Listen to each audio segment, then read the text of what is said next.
Welcome back to the Garden Hutch. Today we're going to talk about the top garden in summer of 2023. Let's get going.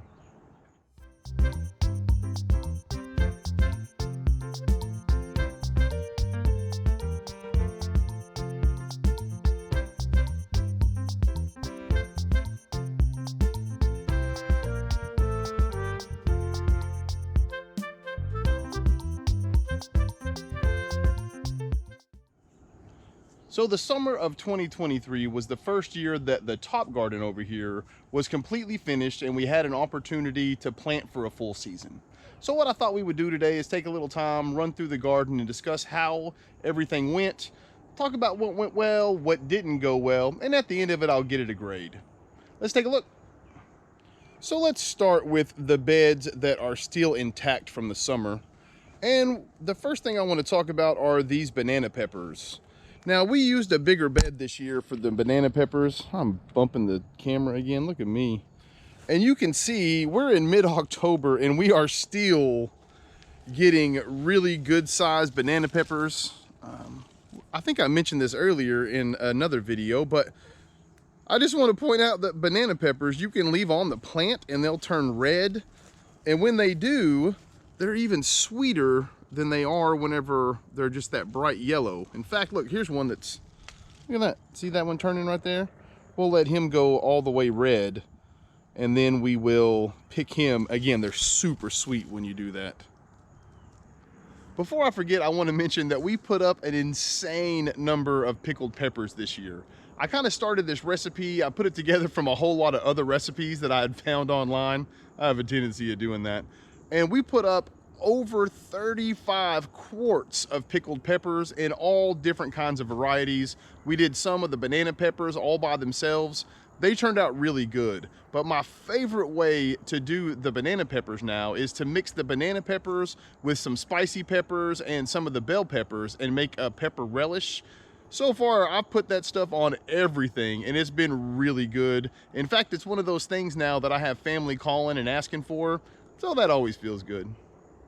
So this bed here is essentially the same as it was in the summer, minus the greens, but we'll get to that.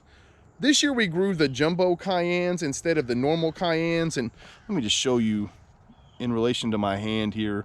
These cayenne peppers are significantly larger. We didn't get as many from a number standpoint, but we got a lot more from a volume standpoint. The jumbo cayennes, they're easier to deal with, the walls are much thicker, and the taste is better, I have found. The other thing is they're a lot easier to get rid of when we have too many. But overall, these guys have worked out really well. And this is what will grow from a cayenne pepper standpoint from here on out. You can see it's mid-October and we still have a large amount of peppers on these plants. The other thing I wanted to point out here are the pimento peppers. I did not do a very good job of tying these up, so they kind of look a little raggedy right now. Is that a word? Anyway, but you know what I mean. They don't look great, but we got a lot of pimentos, and the pimento peppers will be a staple as well from now on the homestead. The reason is those pimento cheese sandwiches and wraps and such, they have gone over really well. Everybody seems to like them. So that's something we'll do from now on. Leslie and I both enjoy the pimento cheese as well. So right now we have turnips growing here, but during the summertime, this is where we had chard and kale. That was a mistake on my part. We're gonna remedy that. I've got a great spot picked out for next year that I think is gonna work. So the chard and kale is definitely something that I would put as a failure this year, and something that I personally have to work on as far as being able to get the production that I want. Another thing is I'm not real sure if we'll grow kale just because the pest pressure is insane and it requires a lot of attention. This bed here is not intact. The bell peppers, they have been there all summer, and you can see again, you know, mid-October, and we are getting an insane amount of bell peppers. They don't get quite as big, but they are still sweet.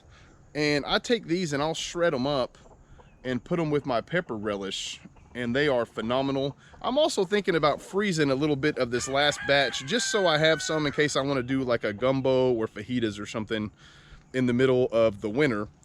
But the thing I wanted to talk about is this little patch right here. it performed okay, I suppose. For me personally, I feel I'm going to count it as a failure. We tried to grow zucchini there. The zucchini, we got several zucchini, but it only lasted for about 2 months.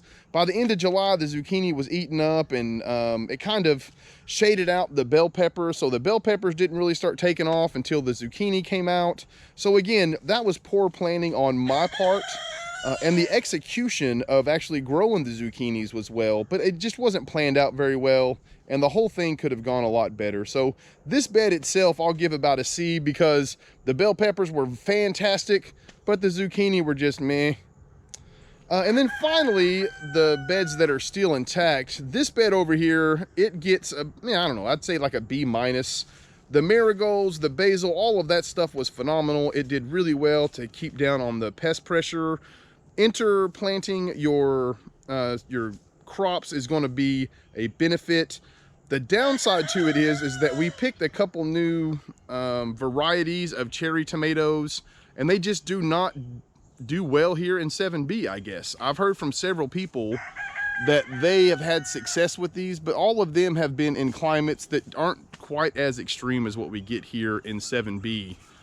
So here we grew the yellow pear tomatoes, which struggle in our gardens anyway. The orange cherry tomatoes did really well, and the sweet millions did really well. So going forward, instead of trying to have a mass variety of cherry tomatoes, I think next year I'm just going to stick with what I know works. So let's take a second here, and we're going to talk about the beds that are kind of in flux right now. Again, it is mid-October, so a lot of these beds we have planted recently for the fall. One thing I want to point out before we go into the video clips from June and July is we have grown ground cherries for the last 2 years, and we have loved everything about the ground cherries themselves. The problem is they take an incredible amount of room, and they don't put off a whole lot of ground cherries. Now, that might be something that is an error on my side. I fully admit that I'm a novice when it comes to growing ground cherries. I didn't even know they were a thing until 2 years ago.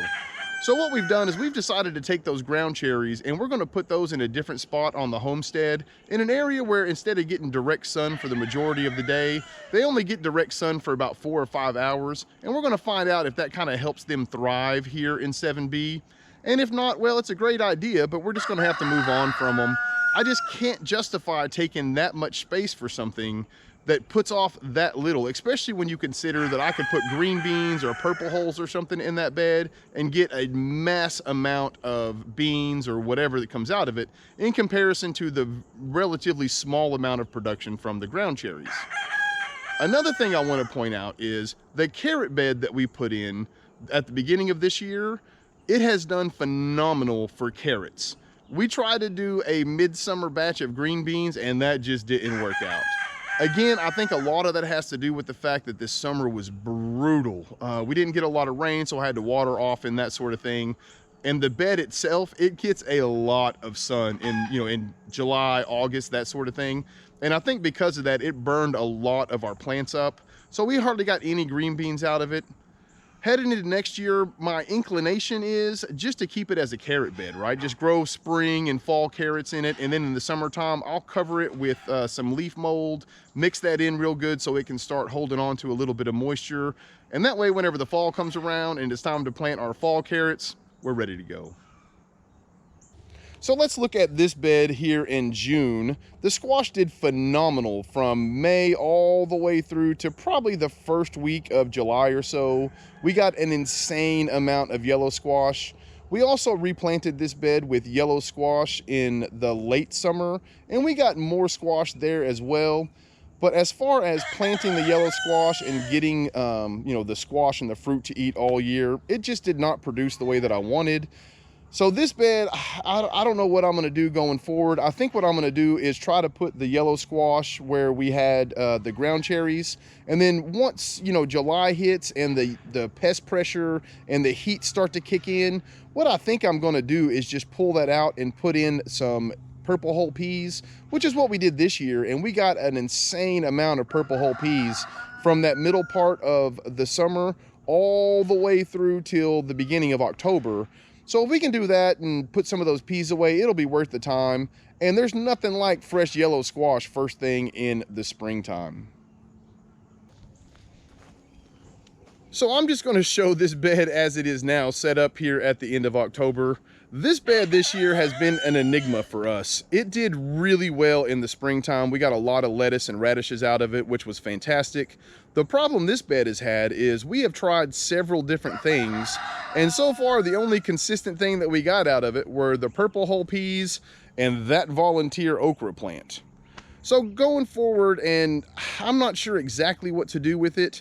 This tree right behind it, it has some influence on the growing pattern, but it doesn't block the sun because the tree is on the north side of the bed.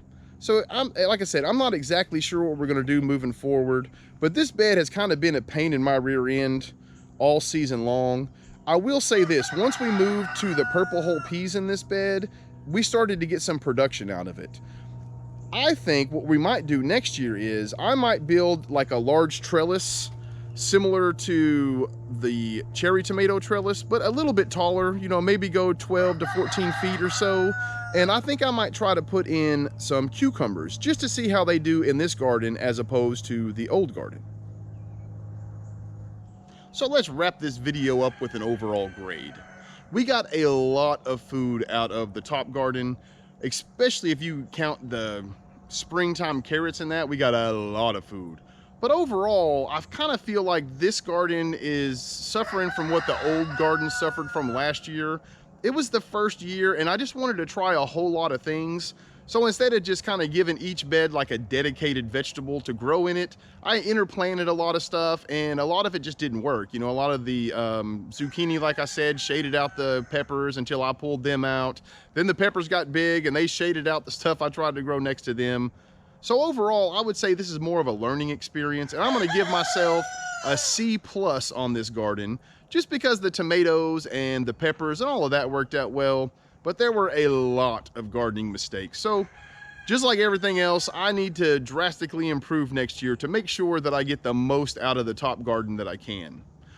I guess considering it was the first year for the full raised bed though, I don't wanna beat myself up too much. Thank you to everyone who stuck it out here with me till the end. As always, I hope you folks take care of yourselves.